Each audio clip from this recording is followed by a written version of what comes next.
The PS1 never saw a release of Ultimate Mortal Kombat 3, though it did receive a more solid version of the game called Mortal Kombat Trilogy, which appeared on the Sega Saturn and N64 as well.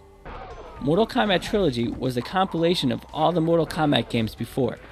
It contained just about every character that had appeared in the Mortal Kombat series. This means you will finally be able to play as bosses such as Goro, Kintaro, Motaro, and Shao Kahn in the single-player game. This was pretty cool because you could finally beat that bastard Motaro for being so damn cheap. Some characters even wore their throwback uniforms from MK2, such as Kung Lao here. A lot of the stages, such as the courtyard from MK1 and the pit from MK2, have been put into the game. I found this to be one of the coolest features in the game. All the fatalities, babalities, friendships, and animalities from Ultimate MK3 have been implemented into the game, as well as the brutality fatalities mentioned earlier. The game also introduced the aggression meter. This, when built up by hitting your characters or getting your hits blocked, would increase the damage you inflict on your opponent. The variations between the 3 console ports of this game are pretty minimal. Well, at least the PS1 and Sega Saturn version. The N64? Not so much. But we'll get into that in a bit. The PS1 version of the game is definitely the best version of the 3.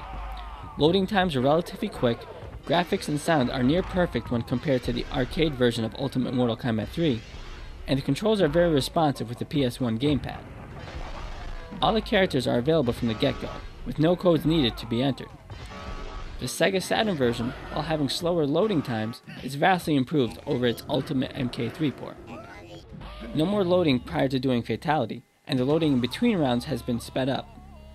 Just like the PS1 port, the graphics and sounds are near Ultimate MK3 arcade quality. Both versions have the secret character Chameleon in the game as an alternate male ninja who during rounds transforms his moves to all the male ninjas in the game. The N64 version, though, has a female ninja named Chameleon, spelled with a K, that would transform her moves to the female ninjas of the game. These are indeed 2 different characters. Both would later return in Mortal Kombat Armageddon with their own unique characteristics and fleshed out storylines. Now the N64 version of the game just plain sucks. The animations are choppier, the music compressed, and the N64 controller is just horrible for this style of game. You don't get to select the boss characters from the get-go, and you have to put in codes to access other secret characters. It's just a pain. Well, let's finish up this review and see more comparison videos.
Fatality.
Well, there you have it.